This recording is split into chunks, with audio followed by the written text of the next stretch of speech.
రాజకీయాల్లోకి వచ్చేసింది. ఇందులో ఏది నిజం ఏది అబద్ధం చెప్పాల్సిన అవసరం ఉంది. తిరుపతి లడ్డు విషయం ఒక తిరుపతికే కాదు, ఆంధ్రప్రదేశ్కే కాదు, భారతదేశానికే కాదు, ప్రపంచం మొత్తం అడుగుతున్నారు. పోయిన ప్రతి భక్తుడు, తిరుపతికి వచ్చిన ప్రతి భక్తుడు లడ్డు ప్రసాదం తీసుకోవడం ఆనవాయితీ.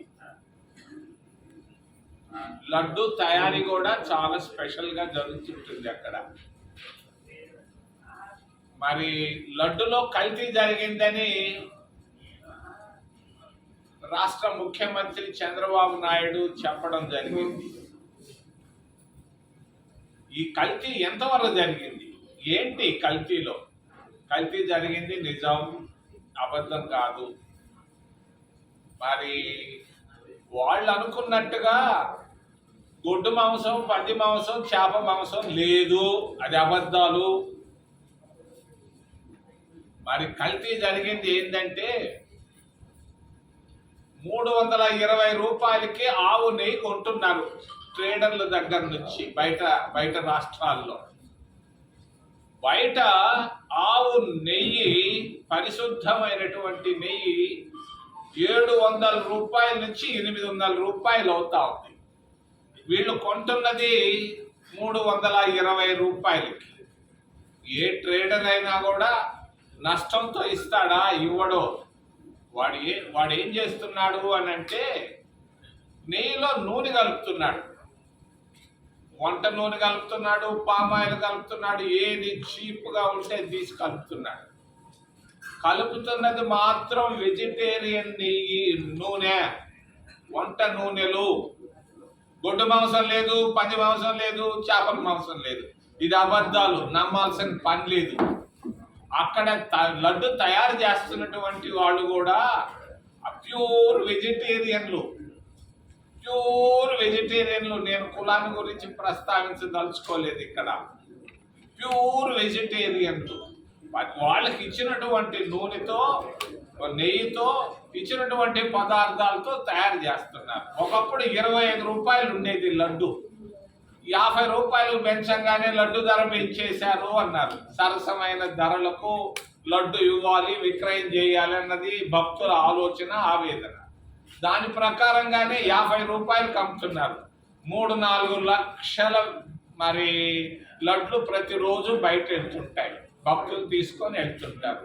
ఈ పరిస్థితుల్లో మరి నాన్ వెజిటేరియన్ తినకూడని పదార్థాలు మాత్రం లేవు. కల్తీ మాత్రం నెయ్యిలో నూనె పోశారు. ఇది వాస్తవం. దీన్ని ప్రతి ఒక్కరూ మాట్లాడటం జరుగుతూ ఉంది. మరి తిరుపతి లడ్డు రాజకీయాల్లోకి రావడమే కాదు, సుప్రీంకోర్టు కూడా వెళ్ళింది.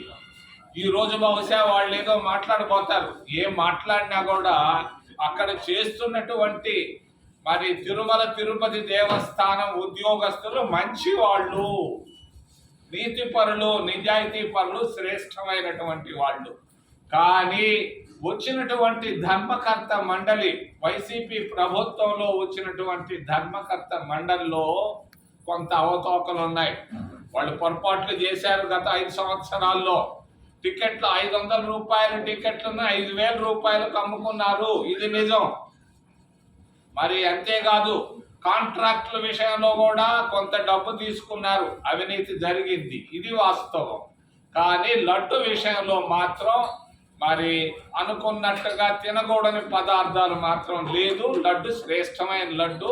కాకపోతే ప్రభుత్వం కానీ తిరుమల తిరుపతి దేవస్థానం కానీ చేయాల్సింది ఏంటంటే మరి పరిశుద్ధమైనటువంటి ఆవు నెయ్యిను ఇచ్చేటట్టుగా చేస్తే బాగుంటుంది. మేము కూడా డిమాండ్ చేశాం. లోకల్గా 10,000 మంది నిరుద్యోగులు ఉన్నారు. వాళ్ళందరికీ ఒక్కొక్క 5 ఆవులు పట్టించాడు. లేదంటే శ్రీకాకుళంలో కూడా ఒక 5,000 మందికి నిరుద్యోగులకి ఆవులు పట్టించాము. బ్యాంకులు ఇస్తాయి రుణాలు. మరి చక్కటి ఆవు నెయ్యిని మీరు ఇక్కడి నుంచి మాకు సప్లై చేస్తే మేము సంతోషపడతాం. నిరుద్యోగ సమస్య కూడా తీరినట్టు అవుతుంది. దీనికి మంచి పరిష్కారం వస్తుంది. నిరుద్యోగుల ద్వారాలో లేకపోతే నిరుపేద మహిళలకు కానీ ఆవులు, ప్రతి ఇంటికి ఒక 5 ఆవులు ఇస్తే ఆడ లక్షల లీటర్ల పరిశుద్ధమైనటువంటి ఆవు నెయ్యి కావాలి. అట్లా చేస్తే ఈ సమస్య పరిష్కారం అవుతుంది. దీన్ని రాజకీయాల్లోకి లాగడం మంచిది కాదు. తిరుపతి దేవస్థానాన్ని రాజకీయాల్లోకి తీసుకురావడం మంచిది కాదు. చాలా మంది బాధపడుతున్నారు, కన్నీటితో ఉన్నారు. భక్తులే కాదు, ప్రతి ఒక్కరు దేశంలో దాదాపుగా 75% మంది ఈరోజు బాధపడుతున్నారు. ఇది బాధ విషయం గురించి అక్కడ కల్తీ జరగలేదు, తినకూడని పదార్థాలు మాత్రం కలపలేదు. ఇది వాస్తవం. రెండో విషయం, ఆంధ్రప్రదేశ్ రాష్ట్రం చంద్రబాబు నాయుడు వచ్చి దాదాపుగా 100 రోజులు పూర్తి అయింది. ఆయన ఆంధ్రప్రదేశ్ అంటే మరి ఏపీ అంటాడు. ఆయన ఏ అంటే అమరావతి, పి అంటే పోలవరం. ఆయనకు శ్రీకాకుళాన్ని గురించి పట్టడం లేదు. ఏం చేశాడు ఈ 100 రోజుల్లో? ఏదైనా చేశాడా 100 రోజుల్లో? నేనేదో విన్నాను, శ్రీకాకుళం నుంచి ఆముదాల వలసకు ఏదో రోడ్డు వేస్తున్నారని. ఇది తప్పించి మరి ఏదైనా ఈ ప్రాంతానికి సరిపోయే విధంగా ఏమైనా చేస్తున్నాడా? అమరావతి అని పేరు పెట్టారు, అమరావతిలో వేల కోట్ల రూపాయలు పోసేస్తున్నారు. ఎక్కడుంది అమరావతి? కృష్ణా నదిలో ఉంది. ఇది ఖర్చు ఎక్కువ అవుతా ఉంది. 175 కోట్ల రూపాయలు పెట్టి సచివాలయాన్ని కట్టారు. కానీ కట్టాలనుకున్న దానికంటే 5 అంతలు పెరిగిపోయింది. అది దాదాపు 900 కోట్ల రూపాయలు 5 బ్లాకుల్లో సచివాలయాలు కట్టారు. డబ్బు ఖర్చు అవుతా ఉంది. అమరావతిని గురించి చంద్రబాబు నాయుడు గట్టిగా నిలబడి ఉన్నాడు, కానీ ఎందుకో నాకైతే అర్థం కాదు. మళ్ళా